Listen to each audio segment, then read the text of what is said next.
This is Celebration Church, but it's more than just a building or a church. We have a calling to be a place where people can find a relationship with God instead of religion. A place where freedom is found and acceptance given, and every person can discover their purpose and experience the kind of fulfillment only God can give. Together we will raise, lead, and empower a generation to change the world.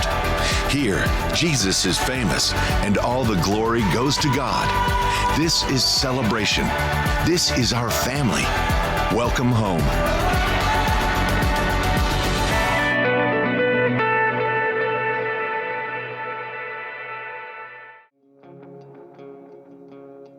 I raise a hallelujah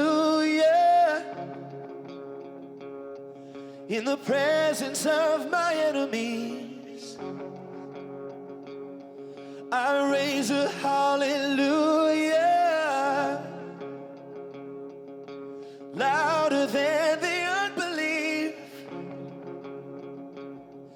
I raise a hallelujah. My weapon is a melody. I raise a hallelujah. Heaven comes to fight for me. I'm gonna sing in the middle of the storm. Louder and louder, you're gonna hear my praises roar. Up from the ashes, hope will arise. Death is defeated, the King is alive.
Today I want to read to you from Jeremiah, the 29th chapter, verse 11.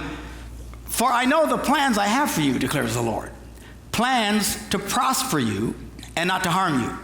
Plans to give you hope and a future. God wants to bless your life, and he wants you to succeed. All of us, however, at times experience failure. Sadly, failure is a part of life. Some of the greatest success stories, I think I was sharing this a few weeks ago, that you hear people today who are great financial successes, have gone through multiple failures. They've had big bankruptcies and this and that, but they don't quit. Where most people would just throw up their hands and stop, these people just don't quit. History is full of this. Some of the greatest leaders in our history. I was looking at Abraham Lincoln. If you ever want to take a look at his life, all of his life, he pretty much failed at everything that he did. He had multiple businesses. Everything he touched seemed to fall apart and fail. He ran for Congress and political offices numerous times and lost every single time. Until he finally went for the presidency, and somehow he got in. I don't know how you do from Loserville to that, but he did it. And as remembered as one of the greatest presidents we've ever had. Yet here is a man whose life was just marked repeatedly with failure. How do these people go on to succeed? Because they don't let their failures define them, which is what I want to encourage you with on today's simple message. Failure is just a moment in time. Do not let it define you by becoming a permanent statement of who you are. You have to push past it. Learn from it what you can, but you have to push past it. Don't let it dominate your life. We see this throughout the scripture. Some of the great men of faith that we revere today were at times huge failures. I want to look at today. We'll start with Moses. We know the story of Moses. God calls Moses, puts on his heart to deliver his people. He starts out as a mess. He kills a guy. He has to run for his life, and he winds up in the backside of the wilderness for 40 years before he encounters this burning bush. And God speaks to him, says, go to Pharaoh, tell him to let my people go. And he does. Pharaoh doesn't want to let him go, and God starts showing up and does some of the most amazing, powerful miracles the world has ever seen. There's never been anything quite like it since then. Sometimes people say, wow, why doesn't God just do great big miracles and everybody would believe? Apparently not. Because he did incredible things, the Egyptians still didn't believe, and even the Israelites themselves did not believe. And they saw stuff a lot of us would pay big money to see, and it still made no difference. See, there's a difference between seeing with your heart and seeing with your eyes. Just because you see with your eyes won't change your heart. You got to come in faith. Anyway, Moses has set the people free. They come out, they cross the Red Sea miraculously. They're on the other side in the wilderness, and then God calls him up the mountain to get the 10 Commandments. So he tells the people, I'll be right back. We're going to see what's next. He's going to lead this new nation. And he goes up there. He's up there for 40 days. By the time he comes back, these people had completely gone off the rails. Completely lost faith, despite everything they'd seen. In a month, holy cow, short amount of time. By the time he comes back, they had taken a gold and made a cow, and they were worshiping the cow, which you just don't do if you're from Wisconsin, for heaven's sakes. And they're worshiping their cow, and they're dancing around the cow, hula, hula, hula, hula, and they're worshiping, they're sacrificing to him. And so Moses is going to take commandments, and God says, okay, you need to get down there. Things are getting a little out of hand. What's going on? So he comes down, and we pick it up in verse 19 of chapter 32 in Exodus. This is when Moses approached the camp and saw this golden calf and the dancing. They're all dancing around this thing. He got so mad, his anger burned, and he threw the tablets out of his hands, breaking them to pieces at the foot of the mountain. And he took the calf the people had made, burned it in the fire, ground it to powder, scattered it on the water, and made them drink it. And he says to Aaron, who's supposed to be in charge, what did these people do that you led them to such great sin? And Aaron has his excuses, blah, blah, blah, blah, blah. In verse 25, Moses saw that the people were running wild, that Aaron had let them get out of control, and so they became a laughing stock to their enemies. This had to be a very discouraging day to Moses. Here he is to be this great leader, leading a new nation, and everything's out of control already. A month into the deal, it's a big wreck. Now, a lot of people at this point would just hang it up. I'm a failure. It didn't work. I'm not the leader I thought I would be. I tried, blah, blah, blah, blah, blah, blah, blah. But Moses did not. He's no way ever been regarded as a failure.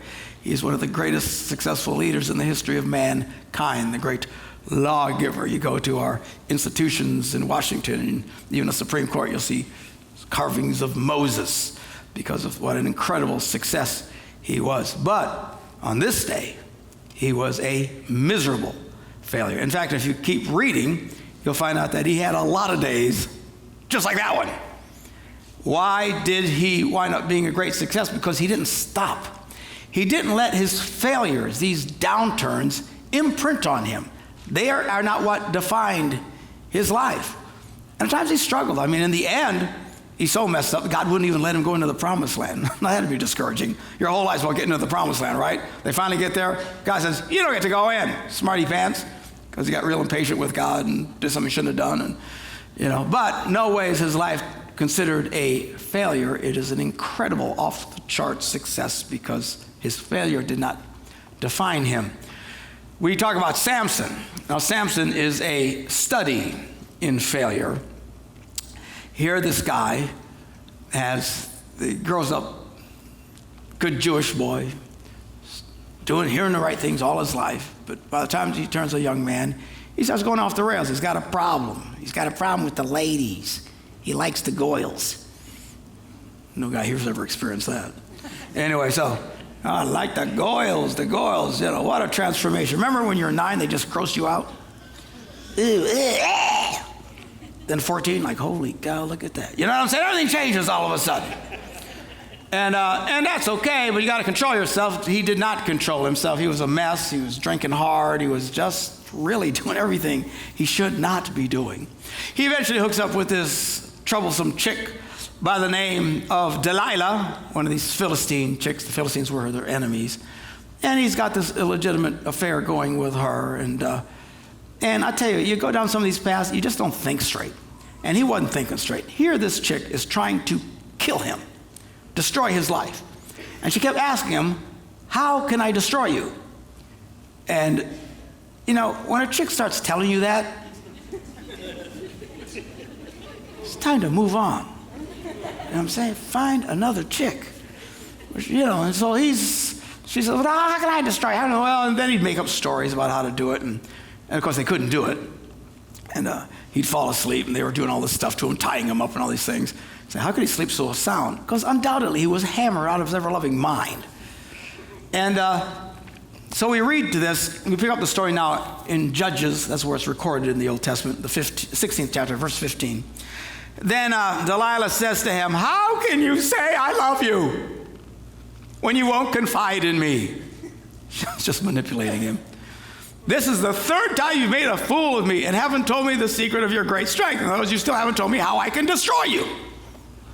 And with such nagging, she prodded him day after day until he was sick to death of it. And no men said, amen. All right, so he finally told her, okay, look, no razor has ever been used on my head because I've been a Nazirite dedicated to God from my mother's womb. If my head were shaved, my strength would leave me, and I would become weak as any other man. Well, Delilah saw that he had finally told her everything. She sent word to the rulers of the Philistines, come on back, guys, he told me everything. So the rulers come back with the money that they promised to give her. After putting him to sleep on her lap, she called for someone to shave off the 7 braids of his head. So they're shaving his hair, he's still asleep. And so he began to subdue him, and his strength left him. And she called, Samson, the Philistines are upon you. And he woke from his sleep, and he thought, I'll just go out before her and shake myself free. But he did not. The Lord had left him. Then the Philistines seized him, gouged out his eyes. Now, this is not a surgical procedure with a nice, clean knife. This is hard. Can you imagine getting your eyes gouged out? Man, if I get an eyelash in my eye, I'm miserable. Just gouge him out his eyes. Ugh. And they took him down to Gaza, binding him with bronze shackles. They sent him to grinding grain in the prison. Now, you have got to assume this guy felt like an unmitigated failure. Here he is, no longer the great man. Eyes have been gouged out.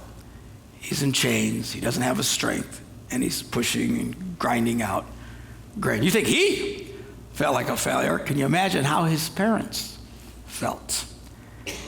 In Judges, the 13th chapter, we read the beginning of the story. A certain man named Zorah, named Manoah, from the clan of the Danites, had a wife who was childless, unable to give birth. The angel of the Lord appeared to her, although they didn't quite realize it was an angel, it was more of a subdued appearance, and said to her, "You are barren and childless, but you're going to become pregnant and give birth to a son. Now see to that you don't drink any wine or other fermented drink, and that you don't eat anything unclean. You'll become pregnant and have a son whose head is never to be touched by a razor, because the boy is to be a Nazirite, dedicated to God from the womb. He will take the lead in delivering Israel from the hands of the Philistines." And then Manoah took a young goat, together with grain offering, sacrificed it on a rock to the Lord. And the Lord did this amazing thing while Manoah and his wife watched. As the flame blazed up from the altar towards heaven, this guy, they didn't realize it was an angel, goes into the fire and ascends up into the flames. Whoa! Seeing this, Manoah and his wife fell with their faces to the ground. When the angel of the Lord did not show himself again to Manoah and his wife, Manoah realized that it was the angel of the Lord. "We're doomed to die," he said to his wife. "We've seen God." But his wife answered, "Look, if he meant to kill us, he wouldn't have accepted our offering by our own hands, nor shown us all these things." Anyway, verse 24, what happens? She does get pregnant, as the angel told her. The woman gave birth to a boy, named him Samson, and he grew, and the Lord blessed him. Now, every birth is a glorious miracle, as all you parents know. But when an angel shows up and disappears in the barbecue, this is a special kid. You know what I'm saying? This is like, wow. This isn't just, what a blessing. This is, holy cow. This is going to be great. And then they watch him as a young man start turning into a mess. And I'm sure they felt discouraged, and maybe they felt like a failure. And by the way, sometimes you can do everything right with kids, and at some point they become their own person, and they start making their own choices. I know that people get very discouraged sometimes because, their kids were raised in the church, and then they ran off the rails, and the parents just feel horrible. And literally, I see people, their faces are downcast. They don't get involved in the church anymore because they don't feel worthy, because they let that failure define them. Look, if having kids who go crazy defines you as a failure, then the greatest failure in the universe is God. We're his kids. Have you looked around yourself lately? This place is a mess. So you can be the best parent in the world and still have kids that go a little nuts. They did this, they did that, they got in trouble at school, my son got a girl pregnant. Maybe your daughter's the one he got pregnant, whatever. And you think, it's the end of the, it's not the end of the world. I'm a failure. No, you're not. You don't know how this is going to end up yet. This man was an incredible man, an incredible success, greatly used by God and praised to the heights, even to this day. Even after a horrible thing. So, well, he paid a price. Of course he paid a price. There's all kinds of people. You're going to pay a price when you mess up. And nobody doesn't. But here he's considered a great success. If we would be writing this today about a pastor, we would say, that pastor, he was that horrible guy who had that affair with Uriah's wife. That would be our definition. But not their definition. He did what was right in the eyes of the Lord. Had not failed to keep any of the Lord's commands all the days of his life, except in this one deal. And it was a big deal. But why is it not considered a complete disaster? Because they did not let a single event define them. Are you hearing me? Some of the greatest men that we revere to this day were absolute wrecks. You got Peter. Simon Peter, he was the top of the food chain, number one disciple. They're at the Lord's Supper, communion. First time, the Lord's Supper, this final thing before Jesus is crucified. Jesus looks at Simon and says, Simon, Simon, Satan has asked to sift you as wheat, but I prayed for you, Simon, that your faith may not fail. And when you've turned back, strengthen your brothers. Turn back? What do you mean turn back? I ain't going anywhere. I'm the man. I'm the number one man. And he says, Lord, I'm ready to go with you to prison and to death. He's boasting, I'm not going anywhere. Jesus answered, I tell you, Peter, before the rooster crows today, you will deny 3 times that you know me in one day. Yet that very day. And as we know, that's exactly what happened. And when he realized what he had done, he ran off and wept bitterly. But why was Peter eventually considered a success? Because he did not and that's a big fail. You know who's the other guy who failed at that time? Was Judas. He betrayed Jesus. Peter turned his back on Jesus. What's the difference? Judas goes out, it defined him. He allowed it to define him, goes out and hangs himself. But not Peter. Peter said, I'm not going to let this define me. This will not be my final stand. All of these succeeded greatly despite major failures in their life. Failure is just a moment in time. Do not let it define you by becoming a permanent statement of who you are. You have to push past it. Learn from it, but don't let it dominate you. And I know so many people, this went wrong in their life, or that went wrong, or they made this mistake, or I got divorced and I didn't really plan on this, and it just hangs over them all their life. And this is how they view themselves. And they stay in this awful place. Don't stay there. My life has been, I've had so many failures, you have no idea. People say, what school did you go to? I went to the school of hard knocks. It's true. I had to break this to you for those of you who don't know, but I never went to Bible college. I was one of these first guys doing these correspondence courses and stuff. Well, how'd you learn what you're doing today? It's called School of Hard Knocks. Learn from your failures. Learn from your failures. Stick your head in the fire? Ouch, let's not do that again. When I first started speaking into couples, wrote this book, Laugh Your Way to a Better Marriage, started doing these seminars, I was mocked, ridiculed, despised by the professionals of the day. This was 15 years ago, you know. Who is this guy? He doesn't even have a degree. Who is this guy? Neilsville High School graduate. And I barely got through that. I was to pray, oh God, just give me a D. I'm not kidding you. Not exactly the sharpest stick in the pile through school. And these guys just looked down their noses and had fits. Here I am 15 years later doing what I'm doing, speaking all over the world. U.S. military uses my program. We're the #1 program for speaking into the lives of military families in America. And my son Phil was just in Guam last week. He's a mini-me. Doing the same thing. And he was speaking to couples down there, and he met this military, what was she again? Psychologist. And she's talking, oh man, we just love your dad. We just love your dad. In fact, we studied his book in our master's degree program. Phil started laughing. She said, why are you laughing? She says, when we started, you all thought he was an idiot. Now they're studying me if you want to get your master's degree in working with a couple. How did that happen? Just keep going. Just keep going, plodding through.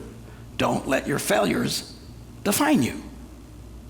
Good preaching, Pastor. Here he's begging for a clap. Shameless man. Failure should be a temporary event. Don't make it a permanent state. If you mess up, you ask God to forgive you, teach you, learn from it, let him strengthen you, and you move on. Nobody likes to fail. We're all humiliated by failures. All of these guys I just read about were horribly humiliated by their failures, but they were temporary. They did not define them. They moved forward, and their life was considered a great success. So no matter what you've gone through, and some of you are going through things right now that makes you feel horrible. I know, because you talk to me. You feel ashamed, you feel downcast. Don't do that. Does well, I messed up. I know.